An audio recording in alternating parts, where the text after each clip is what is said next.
Okay, today we are going to be doing a total and free acid titration.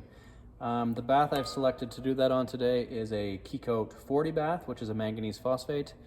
So essentially the simple supplies that you need are obviously your bath of chemical. You need a syringe or a pipette for measuring, a Erlenmeyer flask. We will have two different indicators for the total and free portion of the test. So the first total acid is being done with what we call indicator number 5. It is a phenolphthalein solution, and the free acid will be done with an indicator number 5, which is a bromophenol blue. So as far as titration procedure, and the last thing is the actual test solution is a test solution number 3, which is 0.1 N sodium hydroxide. So the first part of the process is to grab a 2 millimeter sample of the bath. So you want to make sure, as well as a syringe, just to make sure there's no air pockets in it. So 2 milliliters, and then put that into your Erlenmeyer flask. Second part of the procedure is adding 10 mils of deionized water. So I just have some DI water here. You can use it in a bottled water or drinking water, as long as it's deionized. So 10 mils of that into the same sample. And so this is the total acid test that we're doing. So we're going to add 2 to 3 drops of indicator 5. 1, 2, 3. And if you go 1 or 2, plus or minus the target of 2 to 3, that's no problem. It won't really affect the test result. So as you can see, the solution stays about the same. So now we're going to use the test solution number 3. So on the auto burette here, you can see that if the level is not at 0, these are designed to be self-leveling. So if you squeeze this, the solution will go up. And even if you go above 0, as soon as you let it go, it will self-level and be at 0. So from here, we are adding this solution to the flask. And I'll try and give a good visual here on the side. So you can see when you're adding it, the solution starts going to a pink color, and that's our endpoint. So you want to be adding a few drops at a time, then swishing, a few more drops, then swishing. All at the same time, paying attention to how much it's going down here, because once you get to 10 mils, you have to refill it and add it back. So keep on going slowly. And as you can see, once you get close to the point, the pink color appears, and then it is slower to go away. That's why you want to start adding just drop by drop. And we're getting close to 10 mils here. So we're basically right at 10 milliliters there. And we've kind of got to a pink color that is, staying and not going back to the original color. So we will call that our endpoint.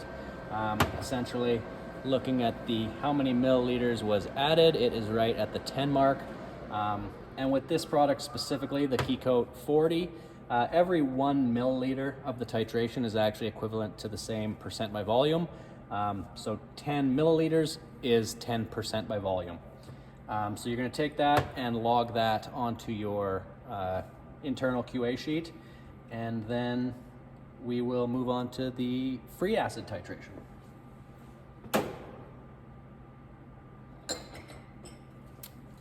So using the same Erlenmeyer flask, either cleaned out and flushed out, the procedure is essentially the same.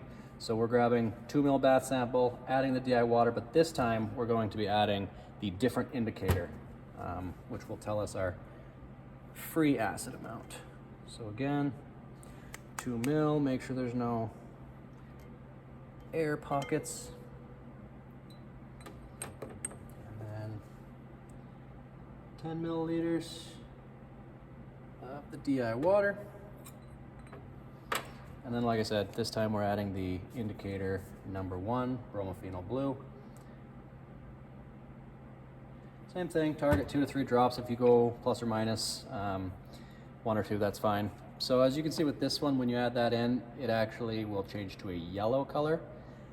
So with this one, what we're looking for is going from a yellow color to kind of a violet, purple, blue. And with this one, the amount that you have to add to get that change is quite small, so you want to do it very slowly. And that's, I recommend that people will put a white piece of paper behind there. It allows you to see the color change a little nicer. So you'll notice when we do the drops here. So here we go. And just usually a couple drops at a time. And we'll show at each step. So that's about, 0.2 mils. Hasn't changed significantly. A couple more drops. So I'm seeing some slight tinge of violet blue, and now we're at just over 2 mils, and you can see that the yellow is slowly disappearing, but getting a little more blue-violet, but it should change quite soon here. And then kind of right at that point, so even like a drop that happens, it can easily go, so it's easy to overshoot that color.